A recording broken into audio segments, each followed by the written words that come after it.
Our babies are gonna be in a head box?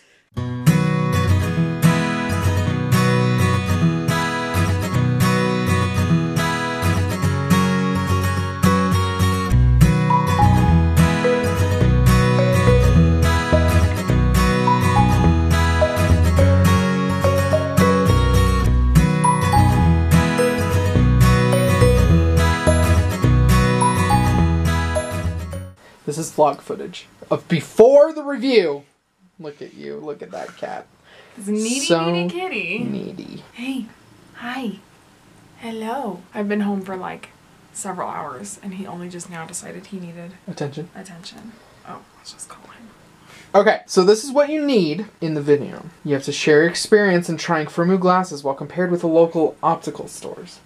I haven't bought glasses from a store in like years. Hi. Sorry, because I called you. He stole my chair. I know. This is not your room. Oh, he's gone. Bye-bye. He knows he's in trouble. He knows. I like your new glasses. Thank you. You're welcome. We did a review on them. Well, by we, I mean you. You were behind a camera. They hear you laugh at my story. Yep. I never heard that story before. Okay, I'm going to take a picture of you now. Later. We just got a call from a nurse. What is she? The nurse practitioner. We just got a call. And I told, Leisl started telling me and I said, nope!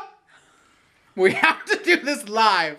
So what you're hearing, I'm also hearing for the first time. First of all, though, we have to address that yesterday one of the nurse practitioners, I was telling Derek, used a lot of words that I didn't like. She used a lot of negative words. And like she was just telling us the truth, but I was like, I don't know, I can't. And I mean, like, and that's probably just her personality is to talk like that. Because she was like, so your girls failed their room air trial miserably, and I was like, we couldn't just say they didn't do well, like, and they didn't pass.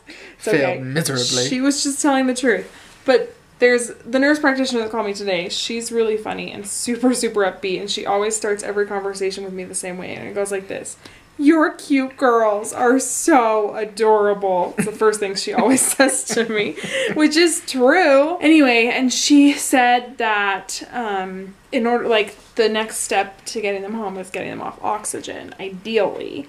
And she said, I think I have a plan for that.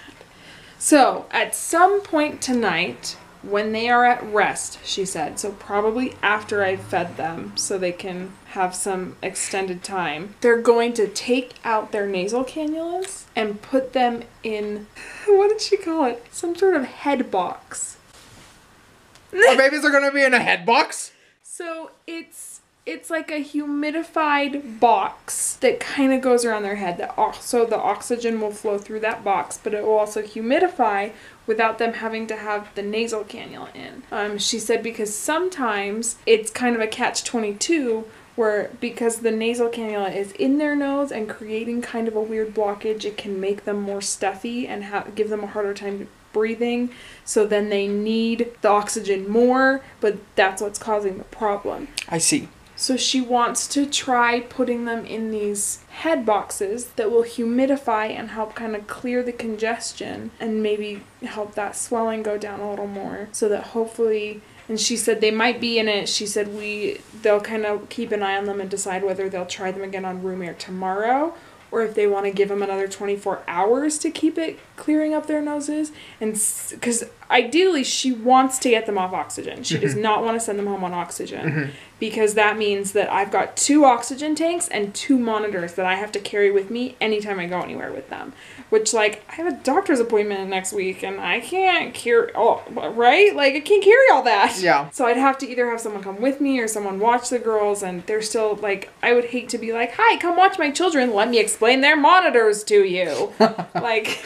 Yeah. Like, I'm sure that my family would be willing, but it's complicated and stressful. Anyway, so if she thinks they need another day, they might be in the head things tomorrow as well. I don't know how that works with feedings and stuff, but I'm sure that we can ask tonight. Yeah, I don't know. Tomorrow. And it will be fine. So that's the plan right now, is to put them in these head boxes to try and help clear up some of the congestion that they're having, and then try them again on room air and see if that helps. She says if at that point they still fail their room air trial, then it's obvious that they will need to be on oxygen for another like 2 or 3 weeks. So at that point, they'll just prepare them to come home on oxygen because that's the only thing that's holding them back at this point. Yeah. So prayers and head box.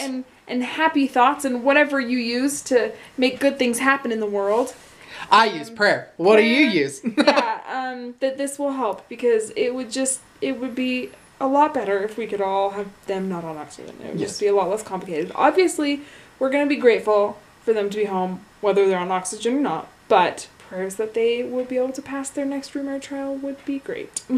Happy thoughts for the head box. So, I guess we can kind of say that even though we feel like there was some sort of fluke in weighing them, it was a blessing in disguise, because had they failed that day and they had maintained their weight, the order was to put them on home oxygen. But Kari has this new plan, and if it works, then we don't have to bring them home on oxygen, which we might have had to do if they hadn't lost that weight. True. So it might have been a blessing in disguise. We'll see. We'll see. There you go. We are all updated all together. Great. Timestamp. It is 6:45 p.m. As you have probably figured out by now, we usually go to the hospital about 8 o'clock. Au contraire today, my friends. Contraire. Aubrey, our nurse, just called me and said, your girls think they're starving. Do you want me to give them a bottle, or do you want to come in? And I said, they're on the 3-hour feed schedule. Can they eat right now? And she's like, yeah, they can eat whenever. And I was like, okay, then I'll come in, I guess. And I said, I'll be about 20 minutes, but I'll head right in. And she said, okay, I'll see you soon. And I was like, huh, I don't know what's happening. I was under the impression that the 3-hour feed schedule meant they had to eat only every 3 hours, but I guess if they get hungry sooner, then that is not going to be a problem. They're not going to lose weight from eating more, right? So we're heading to the hospital early to feed my starving children who think I never feed them.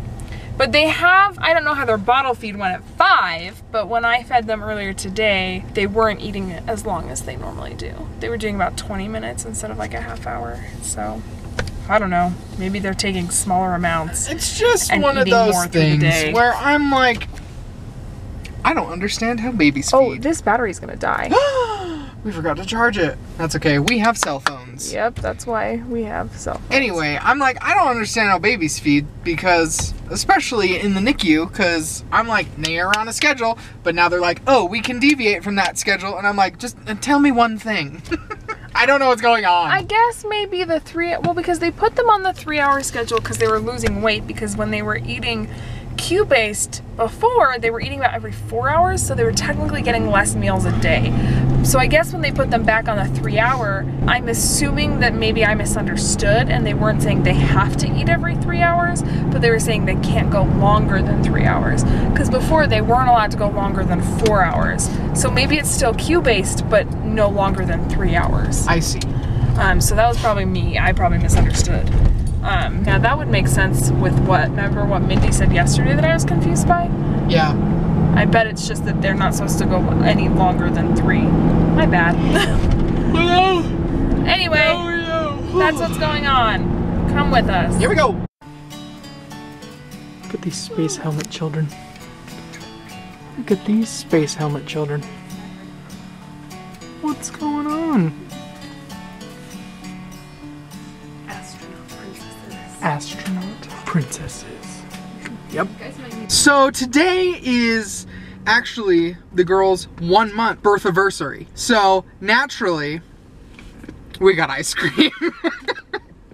Like, you should know by now that we always get ice cream on no matter what the occasion. The flavor happiness, of the day, sadness, happiness again. The flavor of the day was Bonfire s'mores, and I love all things s'mores. Yeah, so. that's true. I got blueberry with marshmallow cream. Now they have this place in Texas called Andy's Frozen Custard, which is to die for. And they had something there called the Blue Bonnet, and that's exactly what this is. So if you ever want to try it, go to Culver's, Andy's Frozen Custard, just get blueberries with marshmallow cream, and it's literally delicious.